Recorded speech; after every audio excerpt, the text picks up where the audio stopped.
This is Phil Carlsen, reading my program notes for the concert by the Academy of St. Martin in the Fields Chamber Ensemble.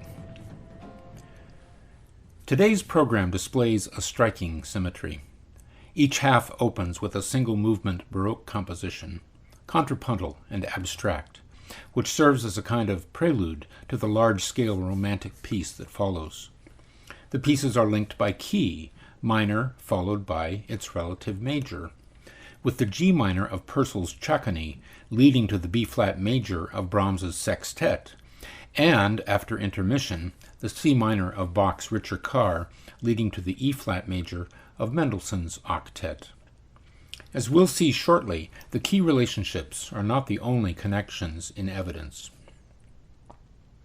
Henry Purcell's Chaconne is a brilliant example of the chaconne in its idiosyncratic English spelling, a genre in triple meter characterized by a short musical pattern that repeats throughout the piece, providing a grounded backdrop for the composer's flights of invention. Ground, in fact, was the term the English applied to such patterns. Here the ground is 8 bars long, a simple melody, mostly one repeated note per bar, that descends an octave from G to G with several turns along the way, like the back-and-forth steps of an elegant dance. Purcell generally assigns the ground to the cello, where it provides a bass foundation for the interplay of the upper voices. But he mixes things up in the middle of the piece, twice having the cello drop out while the viola takes over the ground. At another point, he transfers the ground to the highest voice. There are even 2 passages where the ground disappears entirely.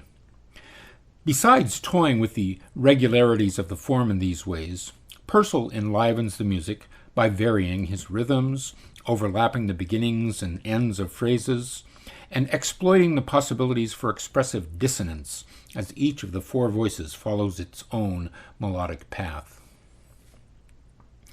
The instrumentation of Brahms's Sextet, Opus 18, with its addition of a viola and cello to the standard string quartet, shifts the weight towards the bass.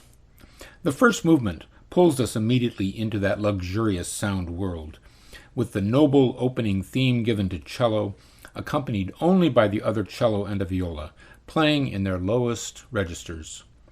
The violins respond, repeating the theme, now doubled in octaves with the viola, changing its register and color. Thus, right from the start, Brahms treats the chamber ensemble as a small orchestra, with its rich possibilities for contrasts of instrumentation. He also primes the listener for a journey of the emotions, introducing flatted notes in the theme that hint at undercurrents of sadness or longing, giving rise to an urgent obligato line in the violin, and then, like a distant patch of blue sky in the midst of rain, a pianissimo chorale fragment in the glistening key of A major. The passionate second movement is a theme with variations, a genre in the same family as the chaconne, but, as was more typical in the classical and romantic periods, with a theme in 2 parts, each of which is repeated, AA-BB, providing the underlying harmonic and formal structure for the variations that follow. Interestingly, the bass line of Brahms's theme is remarkably similar to that of the chaconne in its overall shape and several of its melodic turns. The third movement, Scherzo, begins as a delightful folk dance, good-natured and gently syncopated. Then it picks up speed in the middle trio section, clogs stomping and skirts swirling. A return to the opening dance is followed once again by a fragment of the trio, this time in a quick dash to the end. The opening of the last movement parallels that of the first movement, with cello 1 taking the lead, accompanied by cello 2 and one of the violas. After they have presented the graceful rondo theme, the other 3 instruments repeat the theme an octave higher, a call and response suggesting a dialogue between 2 characters. For Brahms, who never wrote an opera, this kind of instrumental writing was a way of giving voice to his powerful dramatic urges, without the need for words to convey the ineffable emotions of human interactions. The pianist and theorist Charles Rosen described Bach's Ricercar Op. 6 as the most significant piano work of the millennium, at least the first piece that a composer knew would certainly be played on a piano. Bach would have had in mind one of the recently invented Silbermann pianos installed at the Potsdam estate of Frederick the Great, instruments he had tried out on a visit in 1747 at the invitation of the king. While there, Bach also displayed his skills as a performer and improviser, creating a three-voice fugue on the spot with a theme the king had given him. On his return to Leipzig, Bach used the same theme to write a small collection of pieces, adding a six-voice fugue, the Ricercar Op. 6, to his improvised three-voice fugue, as well as a multi-movement trio sonata and several canons. He had the collection engraved and printed and sent the package off to the king as a musical offering. It is in the nature of such abstract music that it works well when transcribed to other instruments, as in the version we hear today. Since the opening of a fugue requires that each voice enter one by one, presenting the theme in full before the next voice takes its turn, the sixth voice, played by cello, must wait nearly 2 minutes for its entrance. The music and spirit of Bach permeated the household where the child prodigies Fanny and Felix Mendelssohn grew up. The children played and sang Bach from an early age, while developing their compositional skills through regular assignments from their tutors in Bachian harmony and counterpoint. They were also well steeped in the music of Handel, Mozart, Haydn, Beethoven, Weber, etc.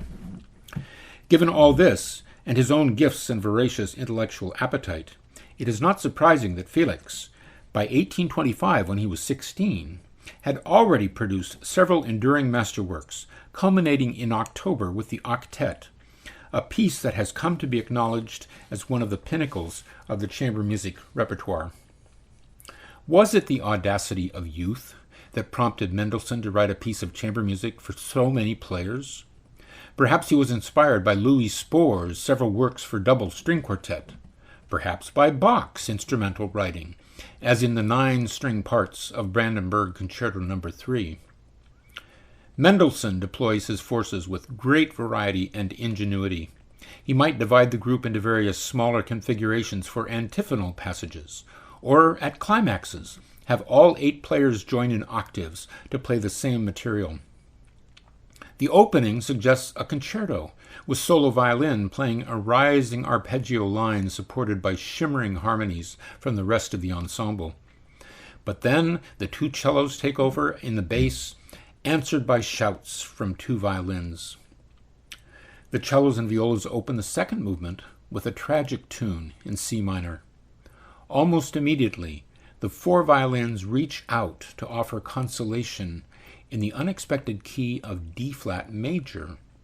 These emotional tugs in different directions give rise to music of passion, poignance, anger, serenity.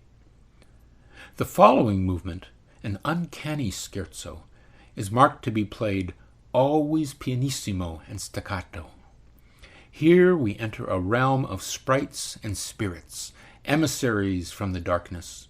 The final bars evaporate like a wisp of fog, setting us up for the shocking opening of the last movement.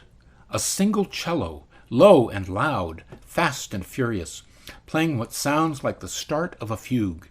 One by one, the 8 instruments quickly pick up the theme. However, once they are all in, they abandon the notion of a fugue and join in a unison chorus to present a new theme. The music is full of such sudden shifts, a virtuosic showpiece of youthful exuberance, including, near the end, a brief reprise of music from the Scherzo.